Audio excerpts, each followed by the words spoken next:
Big base league 2024-25 29வது போட்டி Hobart ஹரிக்கன்ஸ் Sydney Thunder கடையில் நடக்க போகுது. அதோட ஃபேண்டசி ப்ரிவியூ பார்க்க போகிறோம். ஹோபர்ட் ஹரிக்கன்ஸ் இந்த போட்டியில் ஜெயிச்சா டேபிள் டாப்புக்கு போக முடியும். இப்போதைக்கு நம்பர் 3 ஸ்பாட். ஒரு போட்டியில் தோற்றுருக்காங்க. போன போட்டி அகேன்ஸ்ட் தண்டர் தான் மழை காரணமாக இன்னும் ரிசல்ட் ஆச்சு.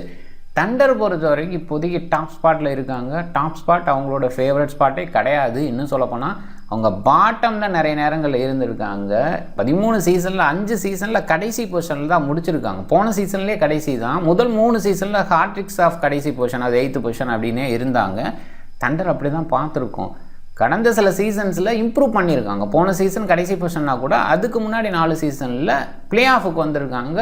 ஓரளவுக்கு டீசெண்டாக இருந்திருக்காங்க. இந்த சீசனில் நல்லா பண்ணிகிட்ருக்காங்க. இருந்தால் கூட அவங்களோட இன்ஜுரி கன்சர்ன் பெரிய இஷ்யூவாக இருக்குது. அவங்களுக்கான ரீப்ளேஸ்மெண்ட் அனௌன்ஸ் பண்ணியிருக்காங்க. அவங்க அந்தளவுக்கு பர்ஃபார்ம் பண்ணுவாங்களா அப்படிங்கிற கேள்வி இருக்குது. இன்டர்நேஷ்னல் சில பேர் ரிலீவ் ஆகுறாங்க இந்த போட்டியிலேயே. அதுக்கு ரீப்ளேஸ்மெண்ட்டாக சில பிளேயர்ஸ் அனௌன்ஸ் பண்ணியிருக்காங்க. இதெல்லாமே அவங்களுக்கு செட் ஆகுமா, டீமாக ஒரு கம்பைண்டாக பர்ஃபார்ம் பண்ணுவாங்களா அப்படிங்கிற கேள்வியை ஏற்படுத்தியிருக்காங்க. இப்போதைக்கு ஹோபர்ட் ஹரிக்கன்ஸை பொறுத்த வரைக்கும் முதல் போட்டியில் தோத்தாலும் அடுத்தடுத்த வெற்றிகளை கொண்டு வந்திருக்காங்க. இந்த போட்டியில் ஜெயிச்சாங்கன்னா கண்டிப்பாக டாப் ஸ்பாட்டுக்கு போக முடியும். அவங்களுமே டாப் ஸ்பாட்டில் தொடர்ந்தெல்லாம் இருந்ததில்லை, அதையுமே பார்க்கணும். ஏன்னா அவங்க ஒரே ஒரு முறை தான் இது வரைக்கும் 13 சீசனில் டாப் ஸ்பாட்டில் லீக் ஸ்டேஜில் முடிச்சிருக்காங்க. அப்படி இருந்துமே இது வரைக்கும் அவங்க சாம்பியன் ஆகாத டீமு சிட்னி தண்டர் ஒரு முறை சாம்பியன் ஆகிருக்காங்க. பேசலாம் நிறைய இருக்குது. @MSC Cricket 11 அப்படின்னு சர்ச் பண்ணி டெலகிராமில் ஜாயின் பண்ணிக்கோங்க. குழப்பம் இருந்ததுன்னா டாப் கமெண்ட் லிங்க் இருக்குது, கிளிக் பண்ணி ஜாயின் பண்ணிக்கோங்க. ரியல் 11 ஸ்மால் லீக்குக்கு பெஸ்ட்டாக இருக்குது. கேம் சென்டர்ஸ் இருக்கவங்களுக்கு நல்ல வாய்ப்பு. ப்ரெடிக்ஷன் பேஸில் நீங்கள் பெஸ்ட்டாக இருந்தீங்களா, கண்டிப்பாக இங்கே நிறைய ஃபேண்டசி ஃபார்மட்ஸ் இருக்குது. ஏர்னிங்ஸை ஏற்படுத்திக்கலாம். ரியல் 11 இன்ஸ்டால் பண்ணலைன்னா டாப் கமெண்ட் லிங்க் இருக்குது, கிளிக் பண்ணி இன்ஸ்டால் பண்ணி என்னோட ரெஃபரல் கோடை பயன்படுத்த மறக்காதீங்க. பெல்லரி ஓவல் ஹோபர்ட்டில் தான் இந்த போட்டி. மழைக்கான வாய்ப்பு இல்லை. ஜனவரி 10 1:45 PM நம்மளோட டைம், அவங்களோட டைம் 7:15 PM மேட்ச் ஸ்டார்ட் ஆகுது. 65 போட்டியில் 33 பேட் ஃபஸ்ட்டு, 31 சேசிங், ஒரு நோ ரிசல்ட்டு, 166 பேட் ஃபஸ்ட்டுக்கான average. Runs on the board வைக்கும்போது பேட் ஃபஸ்ட்டு ஓரளவுக்கு ஜெயிக்குது. ஓவராலாக பார்க்கும்போது இந்த ஸ்கோர் பேஸில் அந்த மீடியம் ஸ்கோர், அது 160 170 180 இந்த ரேஞ்சில் அப்படியே மெயின்டைன் பண்ணுது. ஸோ அதை நம்ம பார்க்குறோம். ஹை ஸ்கோராக நிறைய நேரங்களில் போனது கிடையாது. இது மாதிரி ரொம்பவும் லோவாகவும் போனது கிடையாது. அந்த மீடியம் ரேஞ்ச் எப்பயுமே மெயின்டைன் ஆகுது. விக்கெட் பேஸில் ஆவரேஜாக 6 விக்கெட் விழுந்திருக்கு. சேஸ் பண்ணும்போது ஆவரேஜாக 6 விக்கெட் விழுந்திருக்கு. இங்கே பிரிஸ்பன் ஹீட் 212க்கு 3 அப்படிங்கிற ஹை ஸ்கோரை பதிவு பண்ணியிருக்காங்க. ஹோபர்ட் ஹரிக்கன்ஸ் 122க்கு 10 அப்படிங்கிற லோ ஸ்கோரை பதிவு பண்ணியிருக்காங்க. அண்ட் எதிர்பார்ப்பு அந்த 160 170 இந்த ரேஞ்ச் ஸ்கோரு தான். ரீசன் ஸ்கோர்ஸை பாருங்கள். அந்த 130 ரேஞ்சில் 2023 2 முறை வந்திருக்கு. மற்றபடி அந்த 180ஸில் 160ஸில் 150 அந்த மாதிரி ரேஞ்சில் தான் ஸ்கோர்ஸ் வந்திருக்கு. அந்த மீடியம் ஸ்கோரை பேஸ் பண்ணி தான் நம்ம யோசிச்சு ஆகணும். விக்கெட் பேஸில் 5 6 6 6 8 10 ஒரு சில இடங்களில். ஸோ அந்த மாதிரி தான் நம்ம பார்க்குறோம். ஹோபர்ட் ஹரிக்கன்ஸுக்கு ஓரளவுக்கு ஃபேவரட்டாக இருந்திருக்கு. அவங்களோட ஹோமில் அட்வான்டேஜ் எடுத்திருக்காங்க. கடந்த 3 போட்டியில் ஜெயிச்சிருக்காங்க. அதுக்கு முன்னாடி அடியில் சேகர்ஸ் தோற்றுருக்காங்க. ஹோபர்ட் ஹரிக்கன்ஸ் அதுக்கு முன்னாடி வெற்றி, ஸ்டார்ஸோட தோல்வி, ஹரிக்கன்ஸ் வெற்றி, சிக்ஸர்ஸோட தோல்வி. ஸோ ஹரிக்கன்ஸ் அப்படின்னா ஓவராலாக ஹரிக்கன்ஸ் கொஞ்சம் அட்வான்டேஜ் எடுத்திருக்காங்க. இந்த போட்டியில் அட்வான்டேஜ் எடுத்துக்கிறதுக்கான வாய்ப்பு. ஏன்னா சிட்னி தண்டர் சின்னதாக பிளேயர் பேஸில் மாறிக்கிட்டு இருக்கிறதுனால அந்த அட்வான்டேஜை ஹரிக்கன்ஸ் எடுத்துக்கலாம். ஹரிக்கன் சைடு ஒரு சேஞ்ச் இருக்குது. சொல்லப்போனால் 2 சேஞ்சு. ஹோப் இல்லை, அதே நேரத்தில் சலாம் கில் இல்லை. அந்த இடத்துல ரீப்ளேஸ்மெண்ட்டாக ஜுவல் அண்டு பேட்ரிக் டூலி இருப்பாங்கன்னு தோணுது. இல்லை ஹட்சோக்ளூவை உள்ளே கொண்டு வருவாங்களா? ஹட்சோக்ளூ டீசன்ட் பவுலர், ரீசெண்டாக அவர் தான் இருந்தார், டூலி கூட இல்லை. ஸோ அந்த பேஸில் எதுவும் யோசிக்கலாம், பார்த்துக்குங்க. ஆன் டைமில் மார்டிவேட் அண்ட் ஓவன் ஓப்பன் பண்ணுவாங்க. ஓவன் பொறுத்த வரைக்கும் இந்த சீசனில் நல்லா பண்ணியிருக்காரு. ஒரு செஞ்சுரி அடிச்சிருக்காரு. டீசன்ட் ஹிட்டிங் எபிலிட்டி இருக்குது. குயிக்காக ஆடுறாரு. வேடை பொறுத்த வரைக்கும் ஓரளவுக்கு ஓகே, எக்ஸ்பீரியன்ஸ் இருக்குது. விக்கெட் கீப்பராக இருக்கார். இந்த மாதிரி பாயிண்ட்ஸ் எடுக்கலாம். பட் அதர்வைஸ் இன்னிங்ஸை பில்ட் பண்ணுறாரு அப்படிங்கிற அந்த கான்செப்ட்டுக்கு வர முடியல. ரீசெண்டாக கொஞ்சம் டவுனாக இருக்கிற ஃபீல் தான் இருக்குது. ஜுவல்லை பொறுத்த வரைக்கும் டீசன்ட் பிளேயர். டாப் ஆர்டரில் ஒரு ஸ்டெபிலிட்டி கொடுப்பார். ஓப்பன் பண்ணி பார்த்துருக்கோம். இந்த இடத்துல இருக்கிறதுக்கான வாய்ப்பு தான் அதிகம். பென் மேக்டமட்டு நல்லா விளையாடுவார். இந்த பர்டிகுலர் கிரவுண்டில் பெஸ்ட்டாகவும் இருந்திருக்காரு. நிக்கில் சௌத்ரி போலிங் பேஸில் சின்ன சப்போர்ட், பேட்டிங்கில் கொஞ்சம் ஹிட் பண்ண முடியும். குயிக்காக ஆடக்கூடிய எபிலிட்டி இருக்குது. டிம் டேவிட் சூப்பராக விளையாண்டார் போன போட்டியில். கண்டிப்பாக அந்த ஒரு ஃபார்மை ஷோ பண்ண முடியுமா? ஒரு இடத்துல ஓகேன்னு கண்டிப்பாக சொல்ல முடியுது. ஸ்பின்னர்ஸை ஹேண்டில் பண்ணுற விதம் நல்லாயிருக்கும். கிறிஸ் ஜோர்டான், எல்லிஸு ஓரளவுக்கு பேட்டிங் டிஸ்பிளே கொடுக்குறாங்க. நல்ல பவுலர்ஸு, அதில் டவுட்டே கிடையாது. ரன்ஸை கொடுப்பாங்க, விக்கெட் எடுப்பாங்க. அதுதான் இவங்களோட டெம்ப்ளேட். மெரிடிட்டு, ஸ்டான்லேக்கு ஓரளவுக்கு கண்ட்ரோல் பண்ணுறாங்க. விக்கெட் டேக்கிங் பீஸில் இருக்காங்க. ஸ்டான்லேக்கு கொஞ்சம் குறைவாக கன்சிடர் பண்ணுறாங்க. அதை நம்ம பார்க்குறோன்னா இவங்க 3 பேரை நிறைய பார்க்கும்போது அடுத்த லெவலுக்கு இருக்கிற பவுலருங்கிற வகையில் ஆஃப் பண்ணி ஸ்டான்லேக்கு தான் யோசிக்கிறாங்க. பேட்ரிக் டூலியோட போலிங் நல்லா இருக்கும். சௌத்ரி இருக்கிறதுனால கொஞ்சம் ஓவர்ஸ் ஷேர் ஆகலாம் அப்படின்னு தோணுது. Sydney Thunder. இந்த டீமோட பெஸ்ட் பவுலராக ஃபர்குசன் இருந்தார், அவர் இல்லை. ஸோ அது வந்து பெரிய மைனஸு. ஹெஸ்னைன் வராரு, எக்ஸ்ட்ரா பேஸுன்னு ரீப்ளேஸ் பண்ணியிருக்காங்க.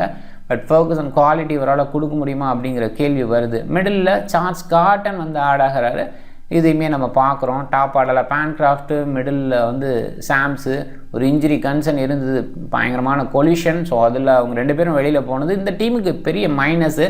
இருந்தால் கூட பேன்கிராஃப்ட்டு ரீசெண்டாக பெரிய கன்சிஸ்டண்ட்டாக இருக்க கில்ஸ் வந்து அந்த இடத்துல ரீப்ளேஸ் பண்ணியிருக்காரு, அது ஓகே.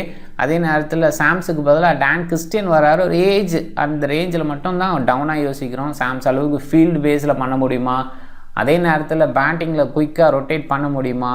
கிறிஸ்டியன் அந்த ஹிட்டிங்கை அந்த போட்டியிலே காமிச்சார், நான் இல்லைன்னு சொல்ல. பட் சாம்ஸ் இன்னுமே பெட்டராக பண்ணுவார் அப்படிங்கிற அந்த ஃபீல் இருக்குது. அதே நேரத்தில் பவுலிங் பேஸில் விக்கெட் டேக்கிங் பவுலராக சாம்ஸு. கிறிஸ்டியன் ஓகே, கண்டிப்பாக ஓகே தான். ஏன்னா அவருமே பிபிஎல்லில் கிட்டத்தட்ட 100 விக்கெட்டை நெருங்கிட்டார். இந்த சீசனில் அந்த 100 விக்கெட்டை நெருங்கி போவார்னு நினைக்கிறேன். ஏன்னா 106 அப்படிங்கிற ஒரு விஷயத்த போன போட்டியில் பண்ணார். ஸோ ஒரு ஓவராலாக பிபிஎல்லோட 6 கவுண்டில்.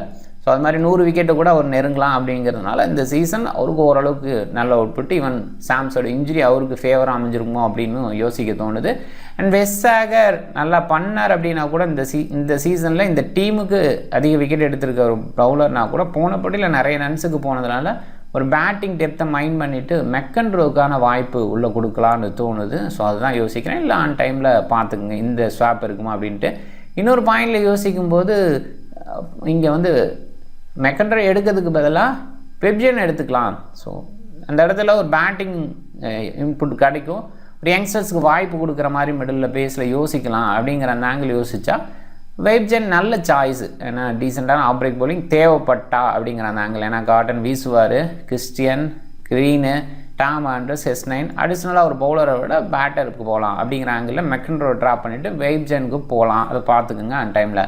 கான்ஸ்டஸு ரீசெண்டாக ஒரு சென்சேஷன் க்ரியேட் பண்ணியிருக்கார், பார்க்கலாம். இங்கே ஓரளவுக்கு நல்ல அவுட்புட் கொடுப்பாருன்னு எதிர்பார்க்குறேன். நல்ல ஸ்டார்ட் கிடைக்கலாம். இன்னொரு பக்கம் ஸ்டெபிலிட்டி கொடுக்க வார்னர். கில்ஸு, டேவிஸ் எல்லாமே அந்த குயிக் ஸ்டார்ட்டு தான் பண்ண பார்க்குறாங்க. வார்னர் ஒரு பக்கம் ஸ்டெபிலிட்டி கொடுத்துட்டு நீங்கள் பண்ணுங்க அப்படிங்கிறது அவங்களுக்கு கொடுத்த ஃப்ரீடமாக பார்க்குறேன். அப்படி பண்ணுறதுனால வார்னர் மட்டும் ஆடுற, மற்ற யாருமே பெருசாக பண்ண மாட்டுறாங்க, அவங்களோட கேமை தாண்டி போகிறாங்க அப்படின்றதையும் பார்க்குறேன். ஏன்னா ஜென்ரலாக டேவிஸை பொறுத்த வரைக்கும் ஒரு ஸ்டெடி ஸ்டார்ட், அதுக்கப்புறம் அடிப்பார், இதுதான் நம்ம பார்த்துருப்போம். பட் இப்போ முதல் பாலேருந்து அடிக்கிறதுனால அவரோட கேம் இல்லாமல் போச்சு, அதையுமே நம்ம பார்க்குறோம். சாம் பில்லிங்ஸு டீசன்ட் பிளேயர், மிடில் ஆர்டரில் ஒரு எக்ஸ்பீரியன்ஸு. ஸோ கண்டிப்பாக காட்டனோட அந்த அவுட்புட் பெஸ்ட்டாக இருக்கும். நிறைய பிளேயர் நல்லா பார்த்துருப்போம், சக்ஸஸ்ஃபுல்லான பவுலர் அண்ட் ஆல்ரவுண்டராக ஒவ்வொரு சீசனில் இருந்திருக்காரு. பட் ரீசெண்டாக அந்தளவுக்கு பெருசாக இல்லை அப்படிங்கிறத ஒத்துக்கிட்டு தான் ஆகணும். டான் கிறிஸ்டியன் ஓகேவான பவுலிங் அண்ட் நல்ல பேட்டிங் கொடுத்துருக்காரு, பார்க்கலாம் அது கண்டினியூ ஆகுமான்னு. ஒரு பெஸ்ட்டாக எல்லாம் இருந்த காலம் இருக்குது, இப்போ அது கண்டினியூ ஆகுமா அப்படிங்கிறது கேள்வியாக இருக்குது. க்ரீன், ஆண்ட்ரூஸ் 2 ஸ்பின்னர் இந்த டீமுக்கு கூட மெக்கன்ரோ, ஹெஸ்னைனோட பவுலிங் இருக்கும். ஹெஸ்னைனை பொறுத்த வரைக்கும் எக்ஸ்ட்ரா பேஸ் கொடுக்கக்கூடிய பவுலர். பேட்டிங் டெப்த்துன்னு பார்க்கும்போது ஹரிக்கன்ஸுக்கு கொஞ்சம் குறைவாக இருக்கிற ஃபீல் இருக்குது. எல்லிஸ் ஓரளவுக்கு பண்ணுவார் அப்படின்னா கூட குறைவாக இருக்குது. பட் தண்டரை பொறுத்த வரைக்கும் அந்த பேட்டிங் டெப்த்தை அதிகமாக வச்சுருக்காங்க. ஓவராலாக 2 யூனிட்டை பார்க்கும்போது தண்டர் பெட்டராக இருக்காங்க, அதில் டவுட்டே கிடையாது. பட் ஒரு பாயிண்ட் அடிஷ்னலாக வைக்க வேண்டிய பாயிண்ட்டுன்னு சொன்னால் ஹரிக்கன்ஸோட ஹோம் ஒரு விஷயம், அவங்க அதில் சக்ஸஸ்ஃபுல்லாக இருந்திருக்காங்க, ரீசெண்டாக ஜெயிச்சுக்கிட்டும் வராங்க. இந்த மாதிரி விஷயம் அவங்களுக்கு ஒரு பாசிட்டிவான எனர்ஜியை கொடுக்கும். அண்ட் தண்டருக்கு பின்னடைவாக recent injury concern, injury replacement ஹெவியாக தான் இருக்குது, அதில் டவுட்டே இல்லை. ஏன்னா கிறிஸ்டியன், காட்டன் மிடில் வரும்போது கண்டிப்பாக சாம்ஸுக்கு அவங்களாம் நல்ல ரீப்ளேஸ்மெண்ட்டாக யோசிக்கலாம். டாப் ஆர்டரில் பேன்கிராஃப்ட் பெருசாலாம் பண்ணலை. ஸோ அந்த இடத்துல கில்ஸ் வந்தது அந்த ரீப்ளேஸ்மெண்ட்டுக்கு ஓகேன்னு சொல்லலாம். நான் இந்த காம்பினேஷனில் ப்ரிப்பேர் பண்ணலை அப்படிங்கிறது கோச்சோட மைண்டில் இருக்கும். பெட்டராக பண்ண முடியுமா பண்ண முடியாதுங்கிற ஒரு டவுட்டை க்ரியேட் பண்ணியிருக்கோம். ஸோ அந்த பேஸில் தான் ஹரிக்கன்ஸ் 1 செகண்ட் ஜெயிக்கிறதுக்கான வாய்ப்பு இருக்குமோன்னு யோசிக்கிறேன். பட் தண்டரோட ஸ்ட்ரென்த்து வந்து பேட்டிங் பேஸில் இருக்கிற ஸ்ட்ரென்த்து மெக்கன்ரோ இருந்தால் இன்னுமே ரொம்ப பெருசாக இருக்கும். இந்த பேட்டிங் டெப்த் இருக்குது, ஃப்ரீ ஃப்ளோவாக பேட்டை விட முடியும். வார்னர் ஒரு பக்கம் ஸ்டெபிலிட்டி கொடுத்து மற்ற எல்லாரையும் அடிக்கக்கூட சொல்லலாம். அதெல்லாமே மைண்ட் பண்ணிக்கிங்க. இந்த ஒரு மைண்ட் செட்டப் இருக்குனால நம்ம ஃபேண்டசி பேஸில் யோசிக்கும் போது வார்னர் மட்டும் பிக் பண்ணிவிட்டு மற்ற பேட்டர்ஸ் எல்லாம் மிஸ் பண்ணிவிட்டு, அதே நேரத்தில் தண்டரோட பவுலர்ஸ் மோஸ்ட்லி 5 பவுலர் ஸ்டிக்கில் இருந்திருக்காங்க. ஸோ அப்படி 5 பவுலர்ஸ் அந்த மாதிரி ஆங்கிளில் கூட கொஞ்சம் யோசிக்கலாம். பட் இன்றைக்கி கொஞ்சம் பவுலிங் ஆப்ஷன்ஸ் ஹெவியாக இருக்குது. அடிஷ்னலாக ஒரு ஆப்ஷனாக காட்டன் வர்றதுனால அவருக்கான ஓவர்ஸ் கொடுப்பாங்க. ஒருவேளை ஒரு பவுலர் ஆஃப் பண்ணாங்கன்னா அது கொஞ்சம் பெட்டராக கூட யோசிக்கலாம். வெப்ஜன் வந்தாங்கன்னா அவருக்கான பவுலிங் கிடைக்காது. ஒருவேளை ஒருத்தர் யாராவது அடி வாங்கும்போது வெப்ஜனுக்கான ஓவர் இருக்கும், அதை மட்டும் அந்த டைமில் பார்த்துக்கலாம். 2 டீம்லேயும் அந்த ஆப்ஷன்ஸ் கொஞ்சம் ஹெவி தான். என்ன ஹெவின்னு சொல்கிறதோட ஒரு எக்ஸ்ட்ரா ஆப்ஷன் இருக்குது. சௌத்ரி அண்ட் டூலி இங்கே கொஞ்சம் ஷேர் பண்ணிக்கலாம். மற்றவங்கலாம் மோஸ்ட்லி பவுல் பண்ணுறாங்க. ஸோ இந்த சைடு மெக்கன்ட்ரி இருக்கிற பட்சத்தில் முழுமையாக வீசுறதுக்கு வாய்ப்பு இருக்குது. Green Andrews, McAndrews and Hasnain. So அவங்களோட முழுமையான இருக்கும். கார்டரோட கொஞ்சம் குறையலாம், டாங்கிஸ்டனோட ஒரு குறையலாம் அப்படிங்கிறது எதிர்பார்ப்பாக இருக்குது. எல்லிஸ் மெரிடிட் எண்ட் ஓவரில், கிறிஸ்டியன் அண்ட் ஹெஸ்னைன் எண்ட் ஓவரில் இங்கே ஹோபர்ட் ஹரிக்கன்ஸ் தான் பெருசாக ஜெயிச்சிருக்காங்க, நிறைய ஜெயிச்சிருக்காங்க. 12 முறை அவங்க, 8 முறை இவங்கன்ற மாதிரி. ஹரிக்கன்ஸோட பேட் ஃபஸ்ட்டு அண்ட் சேசிங் பெரிய டிஃப்ரென்ஸ் இல்லை, 6-6, 4-4 அப்படிங்கிற மாதிரி தான் இருக்குது. 2 பக்கமே ஓகே. அந்த டவுன் வந்து சிட்னி தண்டர் சைடு இருந்திருக்கு. ஹரிக்கன்ஸோட ரீசன் வின்னை பாருங்கள், தொடர்ந்து வின் அப்படிங்கிறது கொடுத்துட்ருக்காங்க. தண்டரை பொறுத்த வரைக்கும் கொஞ்சம் டவுன் ஆகிருக்காங்க. ஸோ மிடில் ஆரம்பத்தில் ஜெயிச்சுட்டு வந்தால் கூட நடுவில் ஹீட்டுக்கு எகென்ஸ்டாக டவுன் ஆகிருக்காங்க. ஸோ ஆப்வியஸாக நான் சொன்ன விஷயம் தான், அந்த இன்ஜுரி கன்சர்ன் தான் மைண்டில் டிஸ்டர்ப் ஆகிருக்கு. பாசிபிளாக ரெக்கவர் ஆயிருப்பாங்கன்னு கூட யோசிக்கலாம். ரீசெண்டாக ஹரிக்கன்ஸோட 2 வின் இருந்திருக்கு. அதுக்கு முன்னாடி தண்டர், ஹரிக்கன்ஸ், ஹரிக்கன்ஸ். ஸோ ஓரளவுக்கு கொஞ்சம் தண்டர் அதிகமாக இருந்திருக்காங்க ரீசன்ட் ஓவராலாக பார்க்கும்போது. பட் ஹரிக்கன்ஸுக்கு இன்றைக்கி அட்வான்டேஜ் இருக்கிறத நான் ஃபீல் பண்ணுறேன். டாப் 14 என்னோட மைண்டில் கான்ஸ்டஸ் நல்ல பிளேயர், டாப் ஆர்டரில் விளையாட முடியும். மைக்கேல் ஓவன் நல்லா பண்ணிகிட்ருக்காரு, மிச்சல் ஓவன் நல்லா பண்ணுறாரு. டேவிட் வார்னர், பென் மெக்டர்மட்டு இவங்கெல்லாம் இங்கே கொஞ்சம் எக்ஸ்பீரியன்ஸாக யோசிக்கலாம். அதில் குறிப்பாக பென் மெக்டர்மட் இந்த பர்டிகுலர் நல்லா பண்ணியிருக்காரு. Nikhil Chaudhary all round performance middle பேஸில் இறங்குறதுனால, கார்டன், ஜோர்டான், கிறிஸ்டியன் இவங்கெல்லாம் பேட்டிங் பேஸ்லேயே கொஞ்சம் அவுட்புட் கொடுக்க முடியும். Ellis, Green, Meredith, Tom Andrews, Stanlake and Hasnain இவங்கெல்லாம் அவங்களோட முழுமையான கோட்டா வீசுவாங்க. பிபிஎல் நிறைய நேரங்களில் பவுலிங் கேமாக இருந்திருக்கு. ஒரு சில இடங்களில் ரன்ஸ் வந்தால் கூட விக்கெட்ஸும் ஒரு சைடு எண்டில் விழுந்திருக்கு. ஸோ பவுலிங் கேமாக இருந்திருக்கு. ஐபிஎல் மாதிரி இடத்துல நம்ம நிறைய ஸ்கோர் பேஸில் போகும்போது பேட்டர்ஸ் கேம்னு சொல்லலாம். கொஞ்சம் ஸ்கோரும் வந்தால் கூட பவுலிங் பேஸில் இருந்திருக்கு. அதனால் பவுலர்ஸ் அதே நேரத்தில் 4 ஓவர் போடுற பவுலர்ஸ் அப்படிங்கிற ஆங்கிள் யோசிச்சோன்னா கொஞ்சம் பெட்டராகவும் யோசிக்கலாம். அந்த பேஸில் இவங்கெல்லாம் இருக்காங்க. ஜிஎல் பிக் பேஸில் கான்சஸை குறைவாக பிக் பண்ணியிருக்காங்க. போன போட்டியில் இல்லை அப்படிங்கிறனால அந்த ஒரு குறைவான பிக்குன்னு நினைக்கிறேன். அண்ட் கண்டிப்பாக வந்து ஆன் டைமில் பிக் பண்ணுவாங்க. அதே நேரத்தில் ஜொல்லு குறைவாக இருக்கார், அவருமே போன போட்டியில் இல்லை.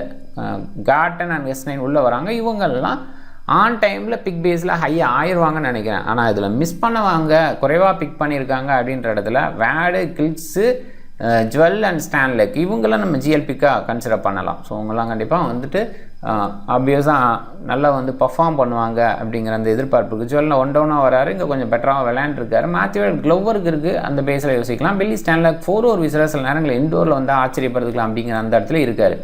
வார்னர், ஜோர்டான், க்ரீனை நிறைய பேர் கேப்டனை ட்ரை பண்ணியிருக்காங்க. க்ரீனோட பேட்டிங் ஆர்டர் இப்போ கார்டன் வந்ததுனால இன்னுமே குறையும். அதனால் ஒரு பவுலிங் ஆப்ஷன் பேஸ் பண்ணி தான் யோசிக்கணும். கடந்த சில மேட்சஸில் ஒரு ரெகுலர் க்ரீன் மாதிரி இல்லை, கொஞ்சம் ரன்ஸ் கொடுக்குற க்ரீனாக தான் இருக்கார். ஸோ அதனால் பார்க்கணும். And Jordan, Warner decent choices ஆப்வியஸாக. இங்கே மாத்யூ வேர்டு, கான்ஸ்டஸ் அண்டு கார்டனை கேப்டனை ட்ரை பண்ணலாம். கான்ஸ்டஸ் டாப் ஆர்டரில் வராரு, மாத்யூ வேர்டும் டாப் ஆர்டரில் வராரு. ஓரளவுக்கு அந்த ஹிட்டிங் பேஸில் கிளிக் ஆச்சுன்னா வேறு லெவல் பண்ணிடுவாங்க. கார்டன் டபுள் ஆப்ஷனாக யோசிச்சு கொஞ்சம் கன்சிடர் பண்ணலாம். பட் ஓவர் பேஸில் எவ்வளோ கொடுக்குறாங்க, எத்தனை பவுலர்ஸ் எடுத்துகிட்டு போகிறாங்க, அதை பேஸ் பண்ணி தான் கார்டனை நீங்கள் கேப்டனை ட்ரை பண்ணணும். டீம் பாருங்கள், captain Jordan and vice captain McDermott. ஆப்வியஸாக வார்னர் நல்ல சாய்ஸ். ஏன்னா வார்னர் பொறுத்த வரைக்கும் குயிக்காக ஆடிடணும் அப்படிங்கிற ஆங்கிளில் இந்த டீமுக்கு பர்ஃபார்ம் பண்ணலை. சொல்லப்போனால் மிடில் அந்த இன்ஜுரி கன்சர்ன் வந்ததுக்கப்புறம் அவர் இன்னுமே வந்து கான்சியஸாக இருப்பார், டாப் ஆர்டரில் விக்கெட்ஸை விடக்கூடாதுங்கிற அந்த ஆங்கிளில்.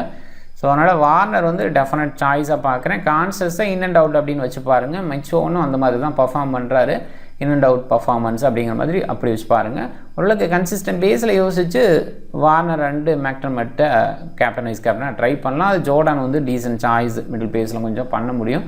இந்த பர்டிகுலர் கிரவுண்டு சில நேரங்களில் ஜோர்டானுக்கு பெஸ்ட்டாலாம் இருந்ததில்லை, அதையுமே கொஞ்சம் மைண்ட் பண்ணிக்கிங்க. இருந்தாலுமே நல்ல ஆல்ரவுண்ட் பர்ஃபார்மன்ஸ் பேஸில் யோசிக்கும் போது ஜோர்டான் பேட்டிங் பேஸில் பெருசாக இது வரைக்கும் பண்ணலை. பட் கேட்சிங் பொசிஷன் அப்படிங்கிற ஒரு விஷயம் இருக்குது, அதை நம்ம பார்க்கணும். அதே நேரத்தில் பவுலிங்கில் டீசென்ட் அவுட்புட், எண்ட் ஓவரில் கொஞ்சம் பக்கத்தில் வந்து வீசுகிறார். 2 ஓவர்னு நிறைய நேரங்களில் மெரிடிட் அண்டு எல்லிஸ் தான் இருக்காங்க. ஸ்டான்லேக் கூட கொஞ்சம் நேரம் வீசுகிறாரு. ஆனால் ஜோர்டான் அவ்வளோவா பார்க்கல. பட் சில நேரங்களில் செகண்ட் பவுலிங் போடும்போது அந்த மாதிரி இடத்துல கொஞ்சம் லேட்டாக வச்சுக்கலாம். ஏன்னா ஜோர்டான் மட்டும்தான் இந்த கண்ட்ரோல் இல்லாமல் ரன்ஸுக்கு போகிற ஒருத்தர். ஸோ அதனால் கொஞ்சம் லேட் ஓவரில் இருக்கும்போது விக்கெட் விழுந்ததுன்னா அந்த இடத்துல ஒரு பாசிட்டிவாக பார்க்கலாம். ஜோர்டான் ஆனால் பெஸ்ட்டுன்னு சொல்லலாம், ஆனால் நமக்கு தேவை பாயிண்ட்ஸ், அதான் ஒரு ஆளாக எடுத்து கொடுக்க முடியுது அப்படின்றனால கண்டிப்பாக ட்ரை பண்ணலாம். கிறிஸ்டியன் மேபி கொஞ்சம் ட்ரை பண்ணலாம். அது அந்த இடம் மட்டும் எவ்வளோ நம்பர் ஆஃப் பவுலர்ஸுங்கிறத மட்டும் பார்த்துங்க. எக்ஸ்ட்ரா பேட்டர் இன்க்ளூட் பண்ணாங்கன்னா கிறிஸ்டின் கூட டீசென்ட் சாய்ஸாக பார்க்கலாம். நீங்கள் டிஃப்ரெண்ட் டீமை ட்ரை பண்ணுங்கள். இந்த வீடியோ பிடிச்சிருந்தா லைக் பண்ணுங்கள், உங்கள் ஃப்ரெண்ட்ஸுக்கு ஷேர் பண்ணுங்கள், சேனலை சப்ஸ்கிரைப் பண்ண மறக்காதீங்க. மிக்க நன்றி.